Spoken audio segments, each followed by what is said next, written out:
introduce yourself. Tell us what you studied and what you do now. Yeah, cool. So my name's Luther.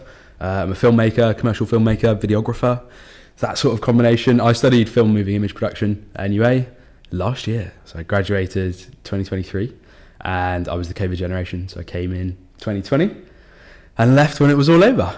And now I am a bit of a freelance commercial filmmaker, and then also I'm employed full-time at Blakely Clothing, which is a clothing company based in Norfolk, one of the fastest growing clothing businesses in the UK, bigger than Jack Wills, and I head up all of their video content. I was quite surprised by that. Yeah. Bigger than Jack Wills. Mate, massive. Not Jack Wills back in the day, Jack Wills now.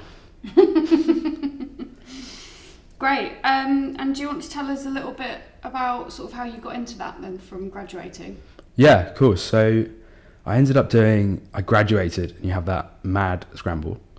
But before that, I was putting in quite a lot of legwork to try and get a job because I knew that there would be this weird time. And Norwich is a small city and I wanted to stay here. I didn't want to have to move back home because there's not much in the Midlands where I'm from, especially in the rural Midlands. And so I wanted to stay here, and I started working on where I could go and just applied. And I worked myself into a general digital marketing job for local estate agents that I enjoyed at the time, but it wasn't very me.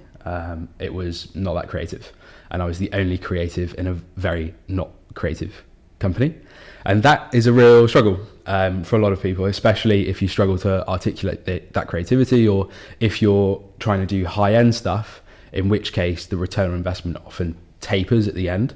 And so it's really only for 1% of companies that are looking for high-quality video or photo work. And then I applied. I think I got a message actually from the guy who owns Blakely, who now is my boss, and said, I had a look at your online portfolio, had a website, which is key. I had a little portfolio up that was just mostly my uni work, and then some stuff that I just shot about uni and, kind of pieced together. It was pretty bad, but okay. And good enough to get my foot in, and then went into an interview. And generally, I'm quite confident at interviews. I feel like I excel at that. And I also feel like it's a skill that you work up just like anything else. It's a muscle that you work up. And I performed well at that interview and managed to get the job off the back of that. And within a week, I was shooting a campaign for them in LA. That's pretty mega, isn't it? Oh, yeah. It felt good. It felt good.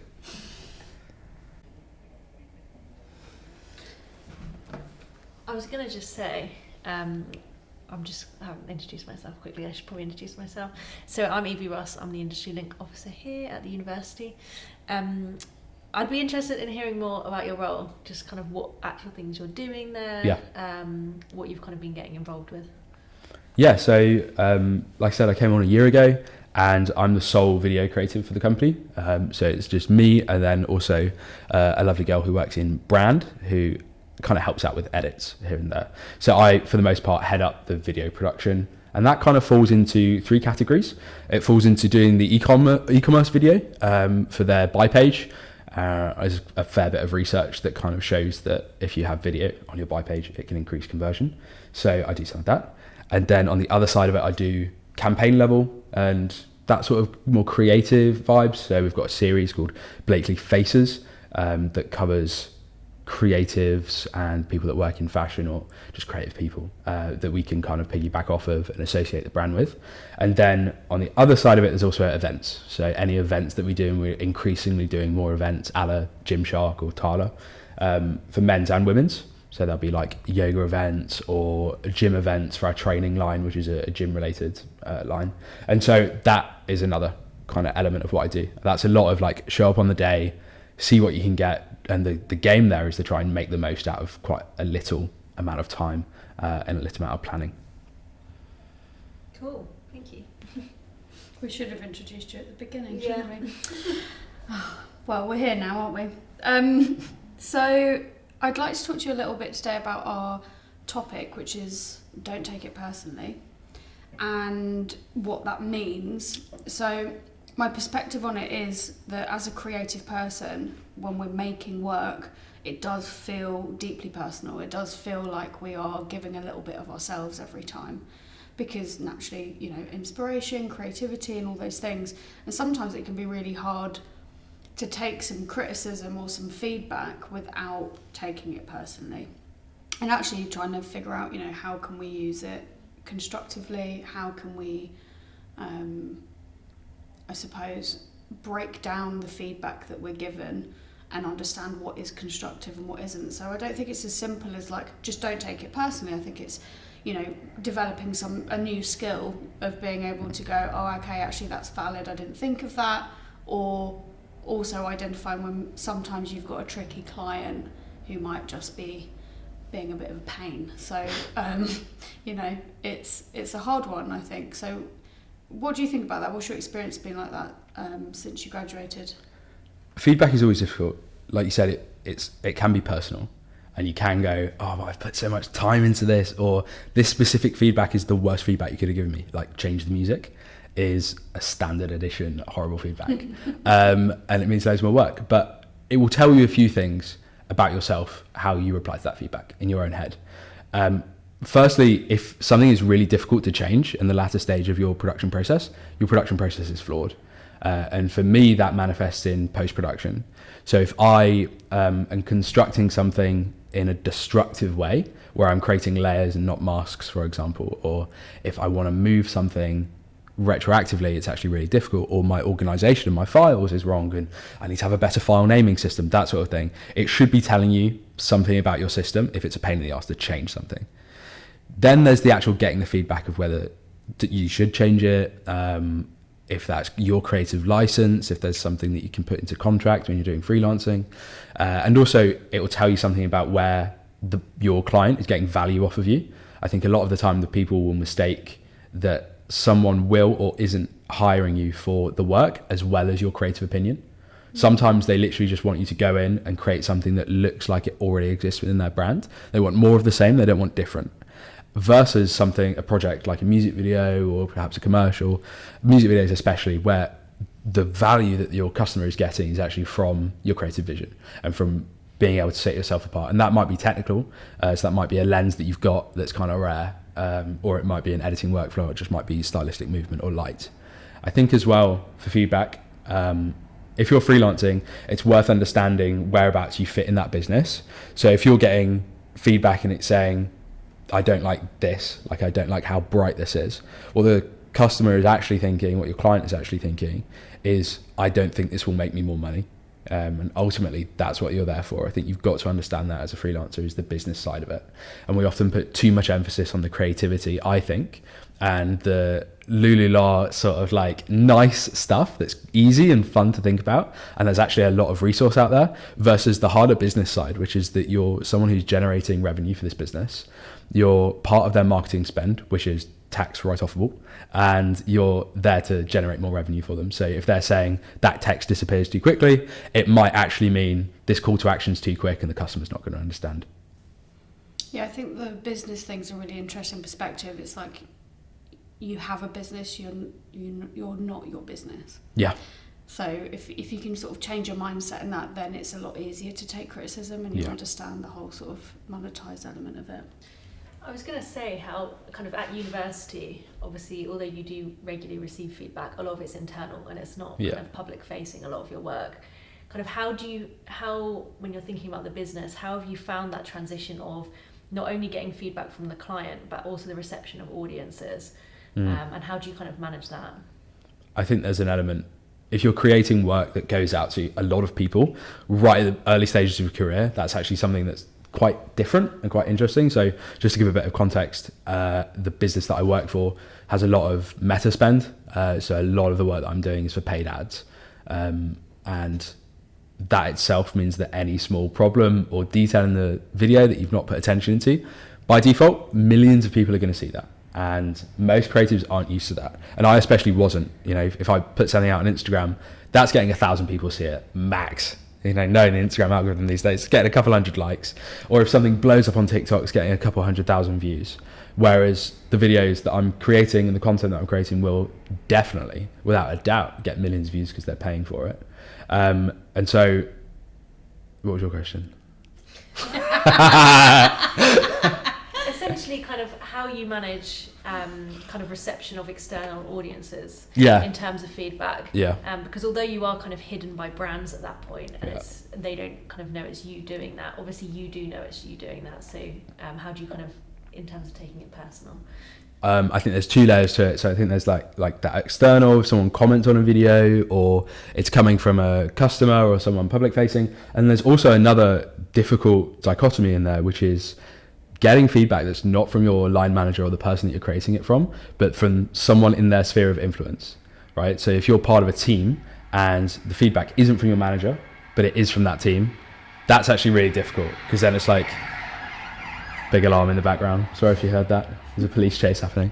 And so getting that feedback is actually really difficult. I, in that circumstance, tend to take it to my line manager, say, hey, I've had this opinion come from this person. I agree or I don't disagree based on this, or just do it based on the premise rather than the person. I think it's good to get into the habit of best idea wins. That is like a bit of a mantra that I repeat in my head. You know, it doesn't matter if it's come from you, it's come from your manager, it's come from another team member, it's come from outside. Is it a really good idea down to its core? And then you can address that there. And then the wider sphere being general public feedback, that sort of thing. Take it well, hold the feedback closely, but don't take it to heart, would be my advice. Amazing, thank you. Yeah, I think when we talk about social media comments as well, whether the work that you're producing is yours for your personal account, your professional account, or for a brand, there's always going to be someone trying to troll you, right? Who doesn't quite like what you're making, or they think they could do it better, or there's plenty of those out there.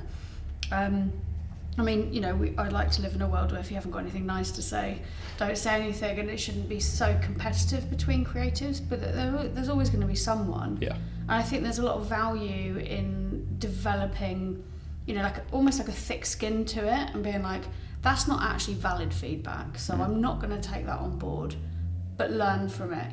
Learn the resilience of, someone said something mean about a photo I took, and I'm just not going to take it personally, and just not engage with it as well. I think is quite a good one. I like what you were talking about, having that sort of internal feedback from someone who isn't necessarily involved in a project. I think we have a lot of that here when we're working on something. My line manager will have a lot of feedback for me, but I will always go to the others and be like, fresh eyes, what do you think? And I think, again, there's a lot of value in that, and taking it as an opportunity to find the best idea, to find the best way around something is quite interesting.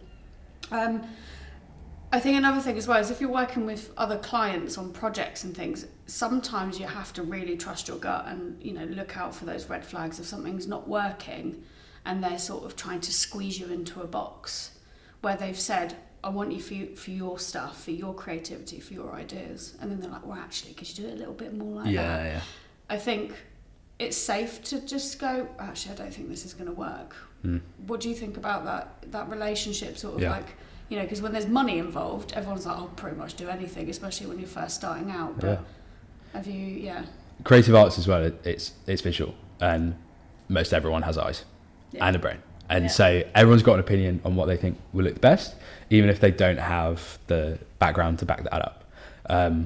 And that comes from me also doing the same thing. I'm not a very good photographer, I'm a videographer, but I will happily give feedback on a photo if my mate took it and asked me for feedback, so everyone's got that ability to kind of put in their 2 cents.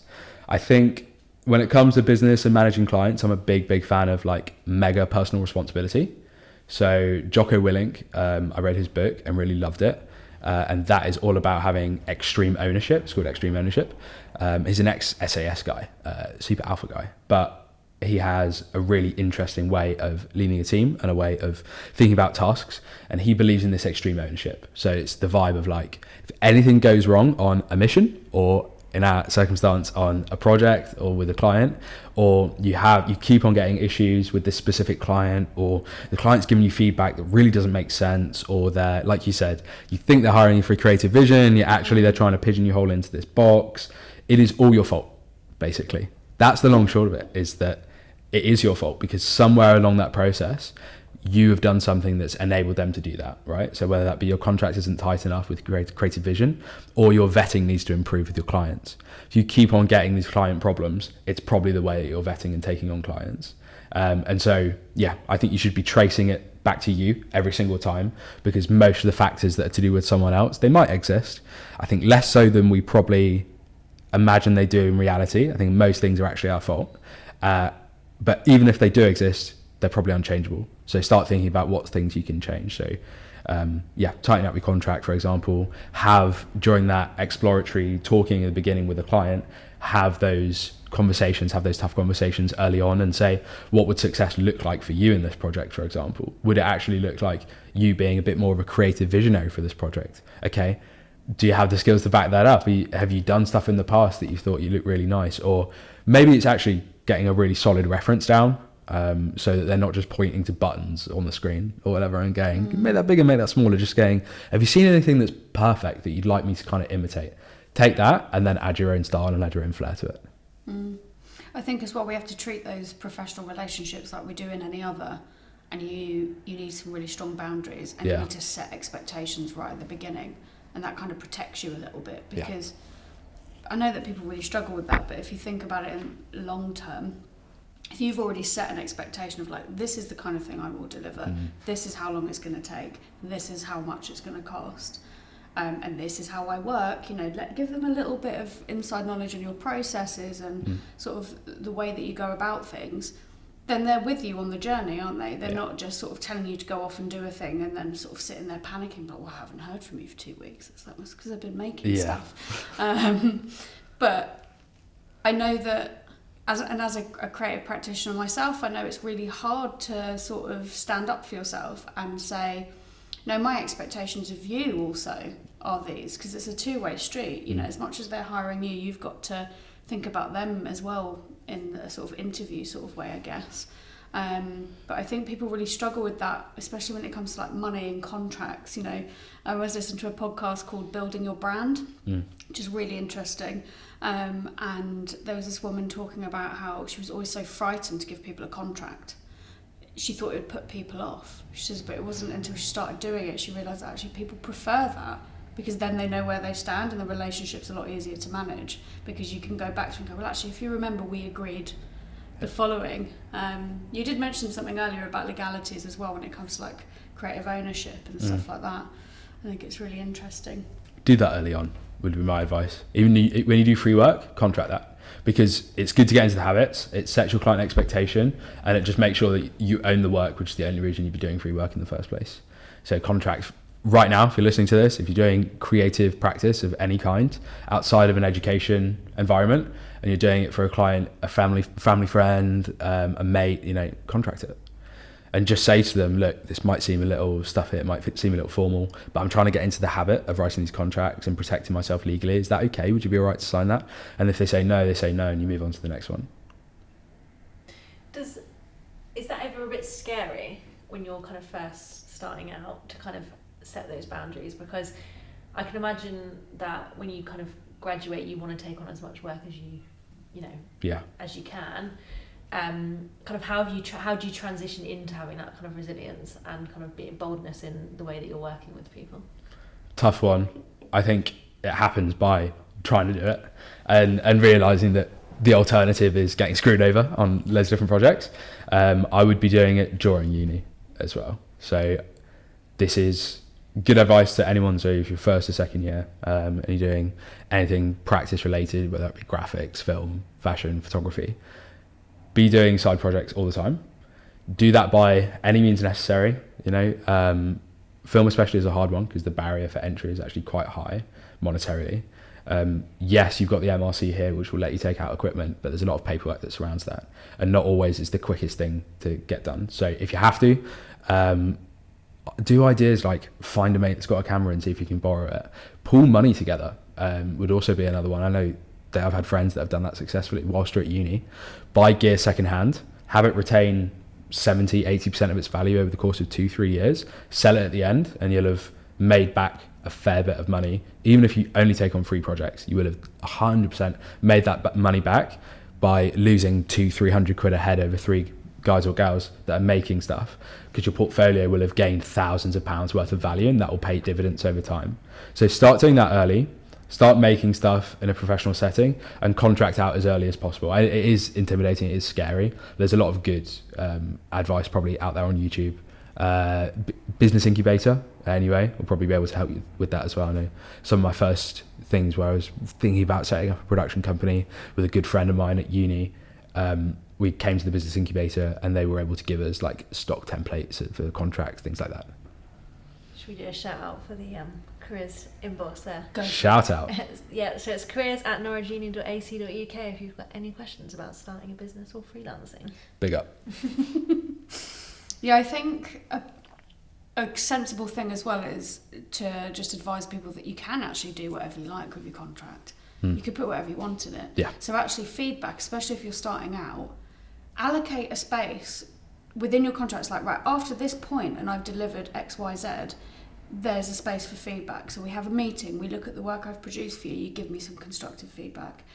And people usually are pretty cool with that. They're like, oh, I know that there's a time and a place for me to do a thing, and they'll come much more prepared as well. And that's so valuable. I think people should do that all the while, because it's not the same as like sending it to somebody that's worked with you on it, and they've gone, oh yeah, I think it's amazing.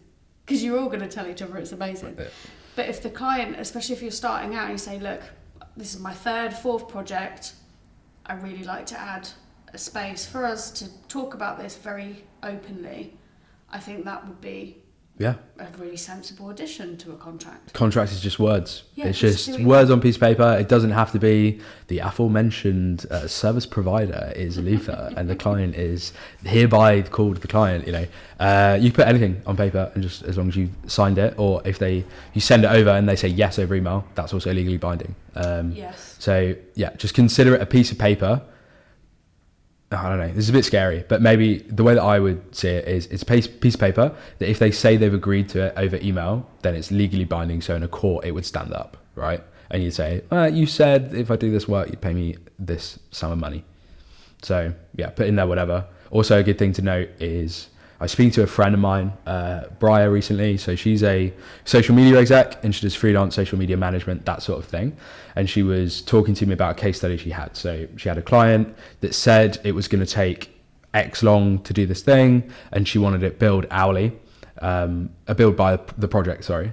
So she set off and started doing this project and finished it and was really happy with it, and then started to get the first revision and the second revision and the third revision, and you end up 6 revisions in, and you're seeing the exact same sum end up at the end of the day, and you're doing more work, so you're doing it for free. And a good way around that is just kind of setting out in your contract revision amounts. That's probably one of the key parts about having a contract. So you've got revision 1, revision 2, revision 3. Those are in stages, and they can provide 6 changes per revision phase, right?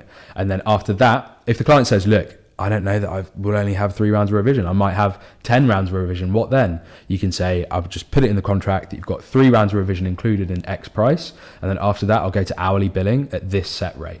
And then you just put that set rate high, and that acts as a deterrent from the client wanting to add thing after thing after thing. And with video especially, that can be a really long process. You can't move your footage and archive it. You've got to keep on coming back and loading up these processes. It's labour intensive. Kind of on this note, obviously now that you've been working freelance, has it changed your way of providing feedback to other creatives that you're collaborating with? Interesting, yeah.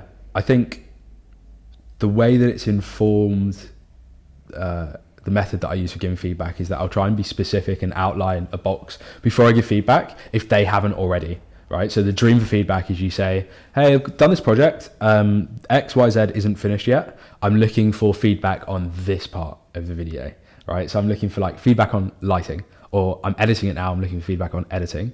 So if they haven't sandboxed it out, what I'll do now, which has come to me after doing a bit of freelance work, is that I will say to them, what do you want feedback on? So, okay, give me feedback on this video. And I'll go, do you want feedback on the edit specifically? Is there anything you can't change about this, for example? Do you not have DaVinci color installed, so you can't change the hue of this color? You know, what are we working with here? Because that will really inform what feedback you're able to give.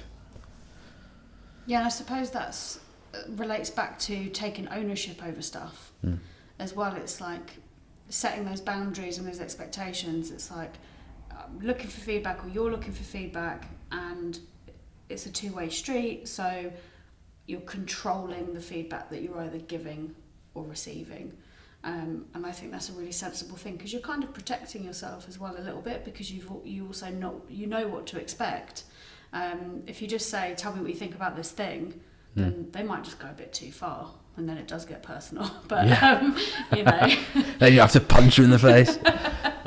Start fist fighting. But I think it is like, if we were to look at this in terms of like some tools that we could give people to go away with, I think ownership is really important. Whatever that means, if that means setting a contract and having certain expectations, or controlling a situation right from day dot and saying, this is what this is going to look like. I think as well, developing some sort of skill set that allows you to evaluate the feedback that you're getting and decide what is actually valid and what isn't. So those would be my two key tools, I suppose. Do you want to add to the toolbox some other stuff? Sandbox off your feedback. Frame.io is great for video feedback specifically, so you can link towards specific time codes, you know, so any good person giving you feedback on video work will give you frame code or time code, say this is happening 300 frames in or whatever, or a minute 23 in. Try and be hyper specific, try and see what they've got at their disposal, so they have software that will be able to change this. We're coming to the end of the podcast, so like little valuable things I can give you are use Topaz is a great bit of software. Definitely use that. That's been a recent revelation of mine. Use that. It's an AI downscaling piece of software. It will help you really help the Instagram algorithm to not downscale your video.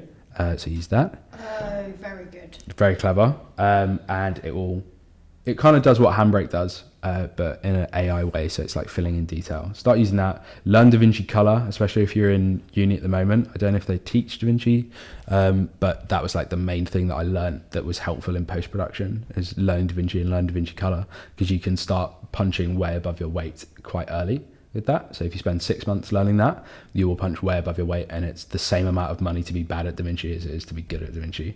Whereas with camera rates, renting a great camera is a lot more expensive. Do that. And then another thing on sending out your work and having the bravery to ask for feedback is that after you've graduated, one of the things that I continue to do, and that I think is really going to help me whilst I'm at Blakely, yes, but also in my freelance career and also after that, is pestering your ex-lecturers on LinkedIn, on email, wherever you can find them, on Instagram. They'll follow you back after you graduate, I promise. Send them every piece of work you do. So at Blakely, I was producing like a video every month for the last 12 months. That's like a big campaign video. And I've been in about 12 different countries over the last 12 months, shooting all over these really, really varied projects. And every single project I would send to these lecturers that I knew I had a connection with, where they were friendly, we had a good rapport. You'll know, if you're a student, you will know that those lecturers are the ones that are like you kind of gel with, and you see eye to eye. Start sending them every piece of work you do. Email them and just say, hey, I just wanted to share this piece of work with you. I'm looking for feedback, or I'm not looking for feedback, or would you be free for a coffee?